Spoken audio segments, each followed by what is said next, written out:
அனைவருக்கும் நமஸ்காரம். தனுசு ராசி நேயர்கள், பூர்வீகத்தில் ஏற்பட்ட தந்தைப்பட்ட கடனை அல்லது மனைவி வழியில் ஏற்பட்ட கடனை இப்பொழுது அடைப்பீர்கள் அல்லது சற்று அவமானப்படுவீர்கள். ஆதலால் பொறுமை அவசியம். எதற்கு? தனுசு ராசி நேயர்களுக்கு மிக பொறுமை அவசியம். தந்தை வழி உறவுக்கும் மனைவி வழி உறவுக்கும் மிக பொறுமையாக இருக்க வேண்டும். ஏனென்றால் இவர்களுக்கு கொடுத்த வாக்குறுதியை நம்மால் நிறைவேற்ற முடியாது. அப்பா கிட்ட சொல்ல, அப்பா இந்த மாதம் உனக்கு ஒரு 10,000 ரூபா அனுப்புகிறோம்னா அனுப்ப முடியாது. அம்மா உனக்கு இந்த தடவை உனக்கு இது நெக்லஸ் வாங்கி தரேன்னா வாங்கி தர முடியாது. அந்த கால சூழல் சற்று தாமதத்தை ஏற்படுத்துகிறது. ஏனென்றால் தனுசு ராசி தாயாகவும் தந்தையாகவும் மனைவியாகவும் யாருக்கேனும் கொடுத்த வாக்குறுதியை நிறைவேற்றுவதில் தடுமாற்றம் ஏற்படும். ஆதலால் தனுசு ராசி வாக்குகளை முடிந்தவரை நான் செய்கிறேன் அப்படி என்று ஒரு அசம்ஷனில் சொல்லுங்களே தவிர வெட்டி வாக்குறுதியை கொடுக்கிறேன் என்ற வாக்குறுதியை கொடுக்காதீர்கள். ஏனென்றால் வாக்கு பலம் சற்று ஆஸ்லேஷனாக இருக்கிறது. கால சூழ்நிலைகள் நிறைவேற்ற முடியாமல், இலக்கை எட்ட முடியாமல், கொடுத்த வாக்குறுதியை காப்பாற்ற முடியாமல் இருக்கக்கூடிய காலம் இந்த காலம். ஆதலால் வாக்குறுதியை பார்த்து கொடுங்கள், பணத்தையும் பார்த்து கொடுங்கள், ஒப்புதலையும் பார்த்து கொடுங்கள். என்னால் இவ்வளவுதான் முடியும் என்பதை ஒரு தொக்குனிக்கு, அதாவது என்ன சொல்றது, ஒரு ஆச்சரியக்குறி போட்டு வைங்க, ஃபுல் ஸ்டாப் போட்டுறாதீங்க.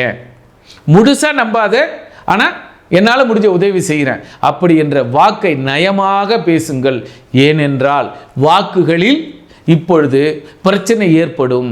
ஆக தனுசு ராசி தந்தைக்கும் மனைவிக்கும் அத்தைக்கும் மகளுக்கும் வாக்குறுதிகளை கொடுக்காதீர்கள். ஏனென்றால் உங்கள் வாக்குறுதி சற்று பின்னடைவை தரும். ஆதலால் தனுசு மௌன விரதம் இருந்தால் சிறப்பு.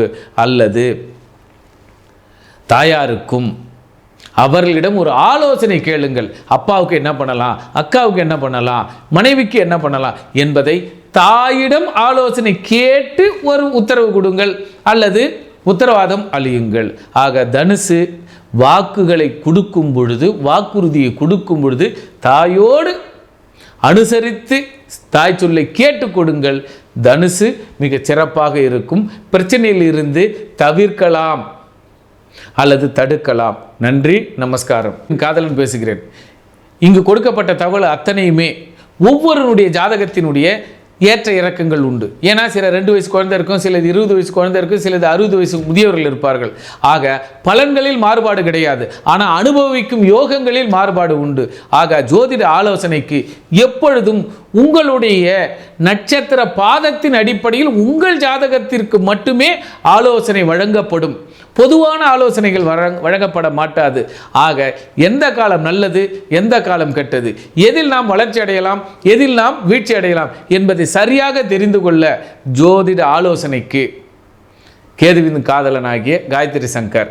நன்றி, நமஸ்காரம். குறிப்பாக இந்த டிவி நேயர்களுக்கும், நெக்ஸ்ட் ஜென் இந்த டிவி நேயர்களுக்கும், இந்த டிவியினுடைய உரிமையாளர்களுக்கும் அல்லது நிகழ்ச்சி ஏற்பாட்டாளர் அவர்களுக்கும் நன்றிகளும் நமஸ்காரங்களும் தெரிவித்துக் கொள்கிறேன்.